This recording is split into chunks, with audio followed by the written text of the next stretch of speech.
Please help me. Hare Krishna. You need laptop? Huh? Laptop you need? No, that's all right. I hope I have it more in my heart, in my mind than on the laptop. I think that's the idea of real education, is to have it go very deep in our heart and our consciousness and our intellects. So I pray to Krishna that, and also for your mercy, that I can express honestly and sincerely some meaningful words for myself and also for your own benefit in related to devotional service to Krishna. Om Jnanatamanandasya Dhananjana Shalakaya Chakshun Militam Jena Tasmai Shri Gurave Namaha. Jai Shri Krishna Chaitanya Prabhu Nityananda Shri Advaita Gadadha Shivasadi Shri Gaur Bhakta Vrinda. Hare Krishna, Krishna Krishna, Hare Hare, Hare Rama, Rama Rama, Hare Hare. So you were chanting and dancing and clapping with us, so I want to thank you for that inspiration to keep us going, that you have some personal interest in what we're trying to do here today, so that means a lot to us. We want you to be involved and interested in what we're trying to do, why we're trying to do that. So before we start, I want to thank the Chancellor, Vice Chair, and all the other officers of the university and staff for inviting us, welcoming us in a very warm way. And this is really nice hospitality that we're getting from you, as well as in Indore in general. And this is our first time coming to Indore. And we've been invited by Maharaja Prabhu, who is the president of the local ISKCON center in Indore. So we've had a wonderful experience here. We find that the people are very pious-minded and much culture you can see here. We're bringing foreign devotees to India so that they can learn about the Vedic culture. So all of that culture that is there, we're very much looking for that and appreciating that when we see that within the society. And the educated masses also. This is very important, that the educated people in the society, that they can understand the importance of ISKCON and what we're trying to do. There are many universities that deal with the mind and the intellect and the well-being of the people. And of course there's hospitals there, which are taking care of the bodies of the people when they get injured. But the most important part of the body is not necessarily the body or the mind or intellect, but is the soul, the Atma. And so ISKCON, International Society for Krishna Consciousness, is focusing on the soul and how to purify, how to edify, how to elevate the consciousness of the people in the society. So we feel that this is very important humanitarian work, and that should also be very much understood and appreciated within the society.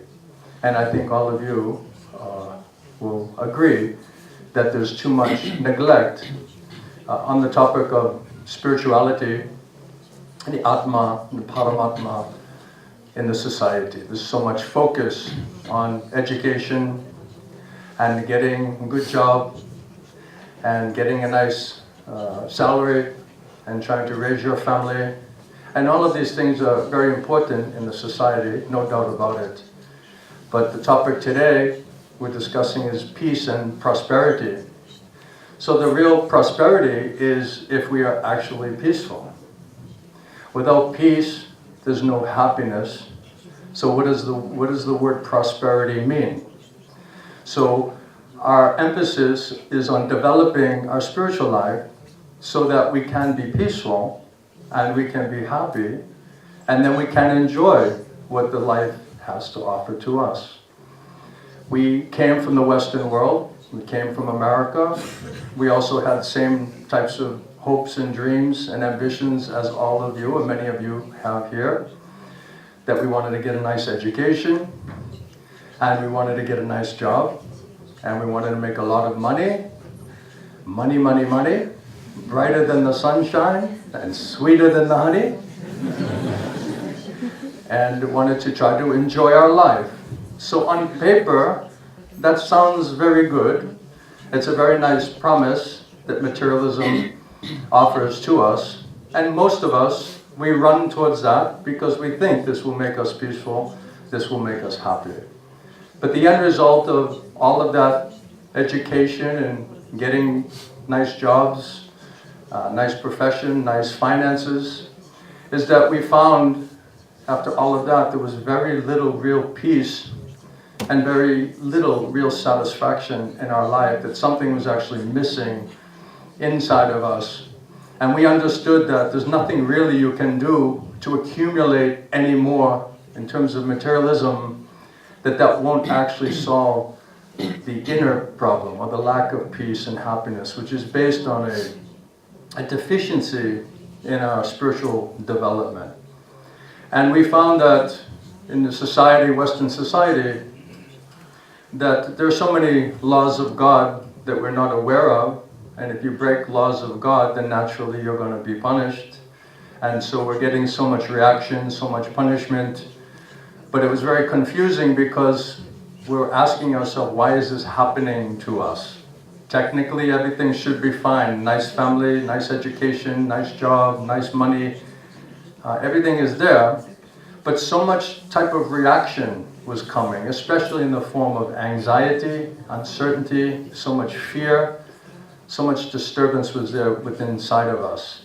So it's explained in the Vedic culture, Vedic knowledge, that real human life means, now there's a big topic, right, in India, what is the meaning of the human life? Everyone's trying to figure out what it means to be human. So really the human life is meant to be conscious enough to realize that forgetting the laws of God, not following the laws of God, not agreeing or cooperating to serve God, then we are in competition with God, or we're acting in, say, in defiant mood against God or the laws of God. And therefore, all of the reaction in the form of anxiety and fears, uncertainty, all of these things are very disturbing. And so the human form of life is to realize when we are deviated from devotion to God or serving God, that we are being punished, that we're getting some heavy kicks or heavy lashes of Maya. And a human being who has developed consciousness will ask themselves, why is this happening to me? They will inquire, why? When everything externally should be right, why is there no internal peace? Why is there no freedom from anxiety? Why so much suffering is there within ourselves and within the society? So an intelligent person, a wise person, someone who's truly developed in the human form of life, will inquire about this suffering condition internally and collectively. And not only will they understand it, but they'll also try to solve it. How to get free from stress and anxiety. And you see there's many schools of psychology, and different religions are there, different yoga practices are there. Everyone in their own way, according to their culture and their tradition, are basically trying to deal with the same problem. And that problem is uncontrolled mind and senses. Everybody wants to be disciplined. No one who understands the true meaning of discipline will deny that fact. Those who are most successful, they have a very disciplined life, they're able to discipline themselves. But the modern educational model, it creates a situation where the students are actually engaging more and more in uncontrolled, or say, irreligious types of thoughts and activities. And therefore, instead of purifying and controlling the mind and the senses, actually our mind and senses are overtaking our good judgment, are overtaking us.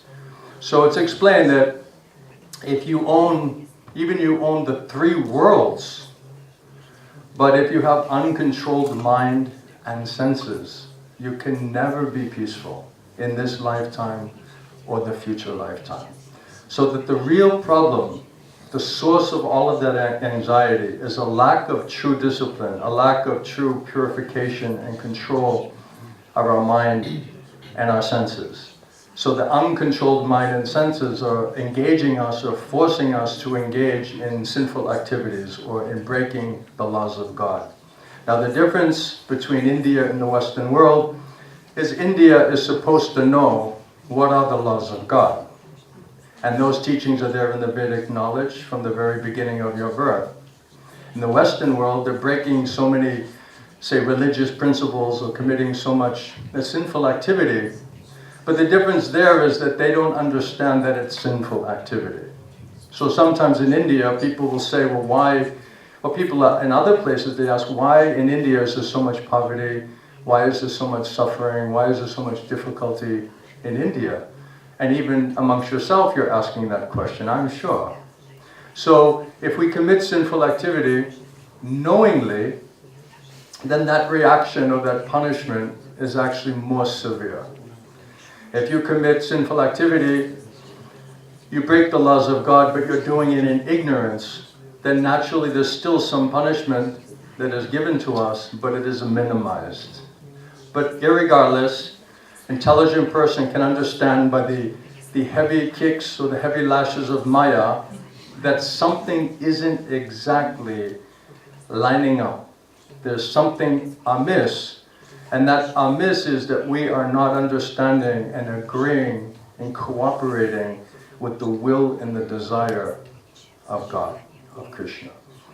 So we came from the Western world, everything externally, materially seemed fine, but there was something fundamentally wrong internally, because the end result of our education was that we came out of university with uncontrolled mind and senses, heavily engaged in sinful activity, not even understanding that that is sinful activity. But even in that ignorance, still we're receiving so much type of reaction or punishment in the form of so much anxiety, so much fear, so much disturbance. And as long as all of those things are there within our psyche, within our mind and senses, we can have all the education in the world, you can have the greatest family in the world, you can have the greatest position, so many lakhs and lakhs of rupees in the bank. But with uncontrolled mind and senses, with no true ability to be disciplined in our life, especially to follow the laws of God, there is no real question of peace and prosperity. Without peace, there's no question of happiness. So we're going to university, we're hoping for the future that you'll become happy. Who here doesn't want to become happy? Who wants to be happy? That's why you went to university, you want to be happy, right? But our point is that without spirituality, without devotion, without understanding and cooperating with the laws of God, there is no question of real peace and real happiness. Now Krishna says in Bhagavad Gita, Bhoktaram Jagna Tapasam Savaloka Maheswaram Suridam Savabhutanam Gyatva Mam Shantim Richiti. So our founder Acharya, Srila Prabhupada, he explained that this verse in Bhagavad Gita is most important verse because it talks about how to genuinely develop real peace and real happiness in this world. And in that verse, Lord Krishna is saying that in all of your activities, Bhoktaram Jagda Tapasam, in all of your activities, it's meant to be done as a devotional act of sacrifice for the pleasure of God, for the pleasure of Krishna, not for our own selfish purpose. If we can understand that Krishna, Bhagavan, He's the supreme enjoyer. Our happiness, our enjoyment is dependent on His happiness and His enjoyment. We cannot independently try to be happy or enjoy separate from the will and the desire of the Lord. Then Krishna says that, know that I am the proprietor. I'm the supreme proprietor of all of the planetary systems. So everything that we see is an emanation from God's mercy and His energy. And so even our own bodies, even our own souls don't belong to us. They belong to God. They belong to Krishna. So Krishna, He is actually the proprietor because He's the engineer, He's the creator, He's the maintainer, He's the source of all the intelligence and the potency that makes us exist within this temporary material world. So Krishna says, you should understand that. Who's the real proprietor? But in our ignorance, in our foolishness, we're thinking, no, I'm the proprietor. It's my body. I'll do with it what I want. Right? My soul, that is also mine. That also belongs to me. And my house, my plot of land, all the money in the bank that I have, that's mine. So the material life, material consciousness means it's based on I, me, and mine.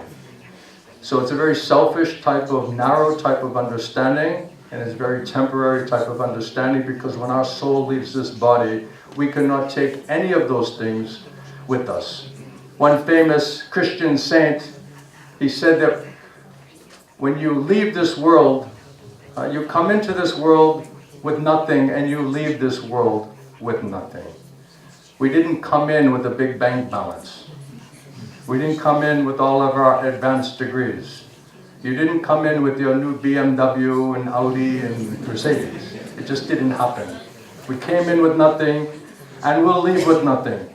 That's the reality of the situation. So Krishna, he is and he says that I am the proprietor, I am the supreme proprietor. Now he's temporarily allowing us to use those things which belong to him. If we use those things properly, then okay, you go ahead. Just like the father may say, yes, you can use my car, yes, you can use my different assets. But be responsible, use them properly, and I'll continue to allow you to have that facility to do that. So everything ultimately belongs to Krishna, the Bhagavan, and it is meant to be used in his service and for his pleasure. So Krishna is telling us, if you really want to be peaceful and happy, these basic philosophical, theological principles you must truly understand. Then the third thing Krishna says, Suridam Sabhabhutanam. I'm the well-wishing friend of all the living entities. So sometimes we like to go around to everyone and we say, I'm everybody's best friend. Right? We try to make so many friends, we try to be everybody's friend. But actually Krishna says, Suridam Sabhabhutanam, I am your well-wishing friend. And so Krishna, he's the true friend. So real spirituality means to understand that Krishna is our true friend, our well-wishing friend.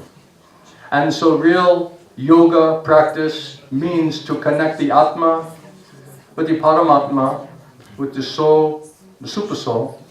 Hare Krishna. It's just water. It's just water. It's not very important. Focus, discipline, focus the mind.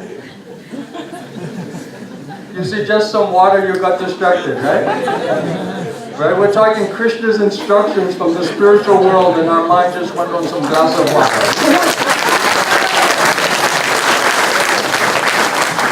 So it's very easy to get distracted, isn't it? I'm just asking for 5 minutes, just 5 minutes of your time, just to focus a little bit on Krishna's instructions, because it talks about peace and happiness. Maya is giving so many instructions how you can be peaceful and happy, and we're listening to that. So when Krishna is speaking how to become peaceful and happy, we say, it's not so important. I don't have to listen to that thing. But really, if we're smart, if we're really intelligent, we'll listen and we'll follow it. Because Krishna says in Bhagavad Gita, in all of your activities, depend on me. Work under my protection and be fully conscious of me. If you do that, then all the difficulties, all the obstacles, all the anxieties in your life, you can overcome them by my grace, Krishna says, by my mercy. But Krishna then says, but if out of your false ego, ahankara, you don't hear me, you don't listen to my instructions, you'll be lost. So this is very, very important. We want to be lost, or you want to be found? Found. Yes, we want to be found. We don't want to be lost. Lost means scary place. So we want to be found. Therefore, Krishna, he's giving us instructions how to be found, how to save our life and our consciousness, and how truly to be peaceful and happy.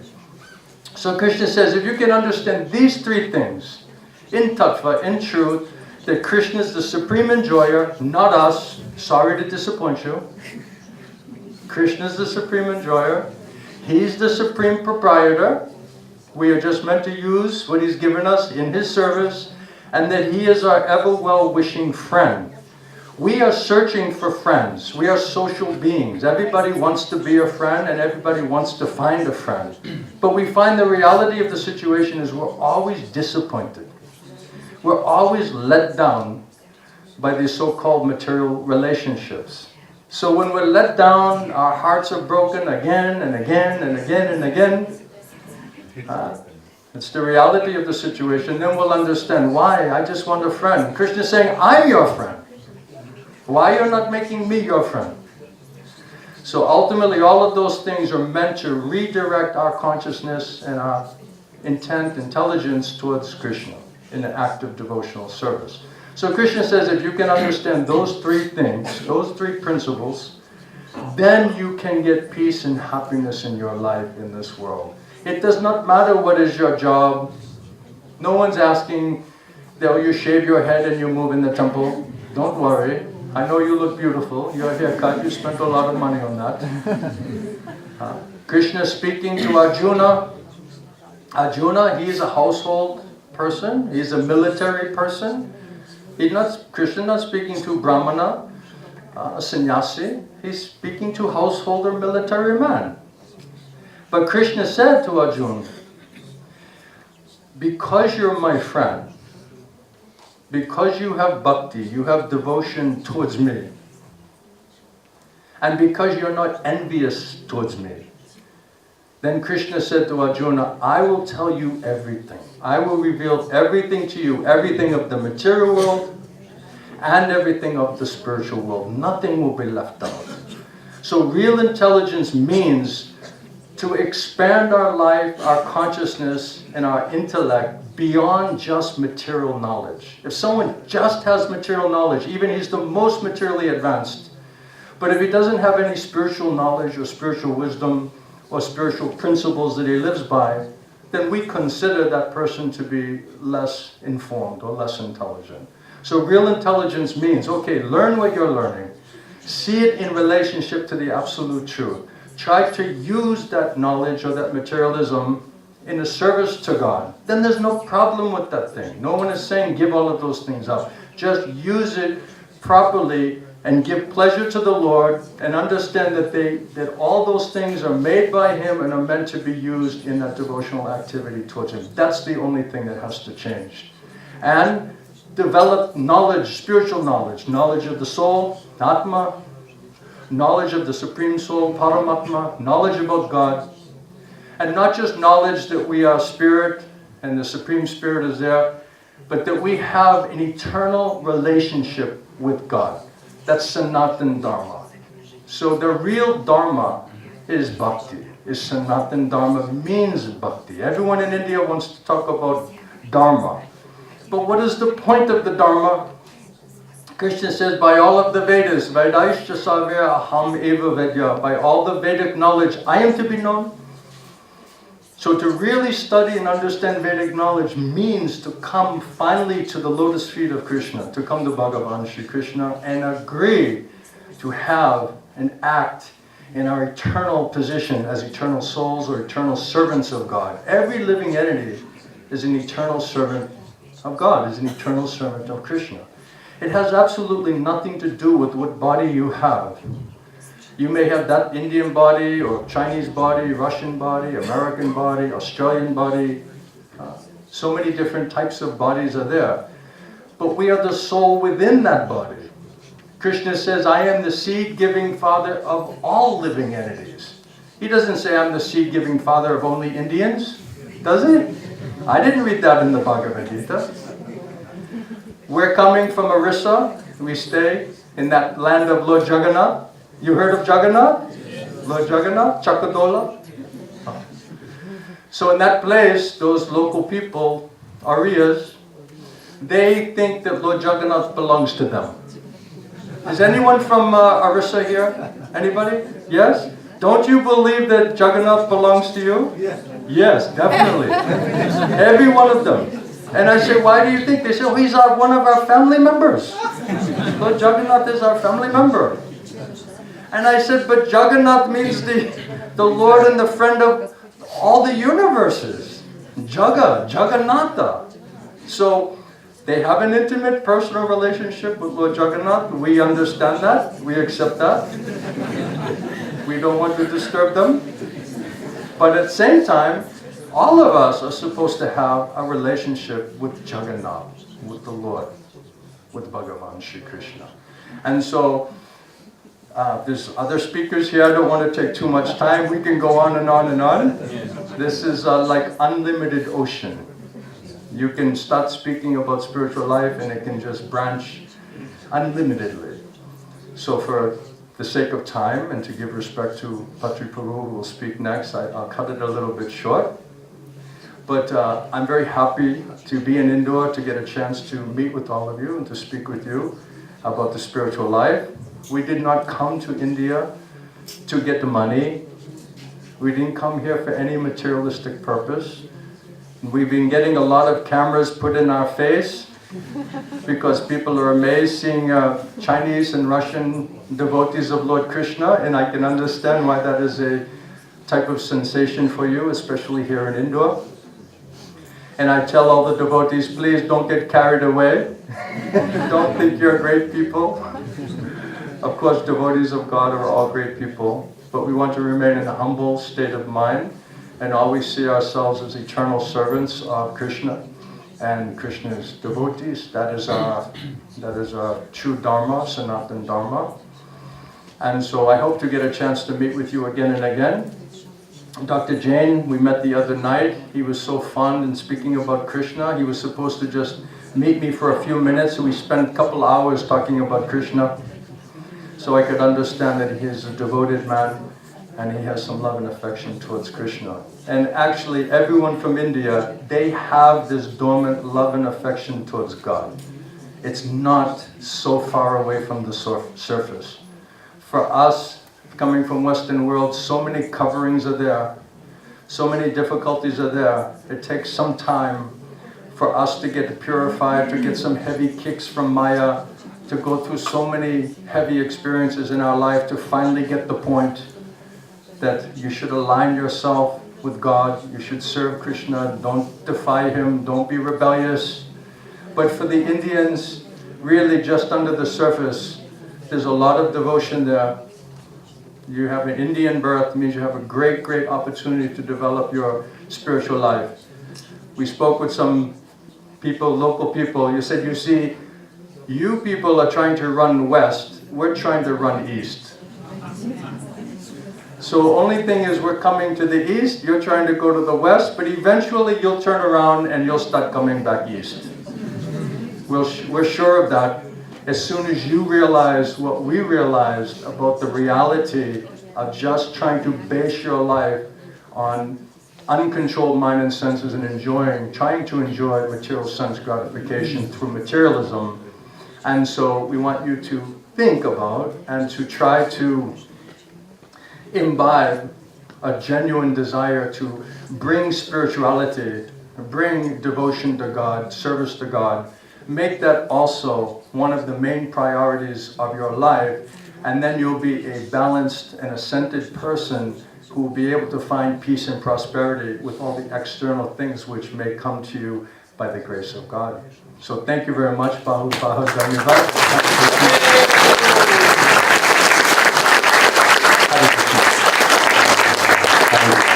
Thank you.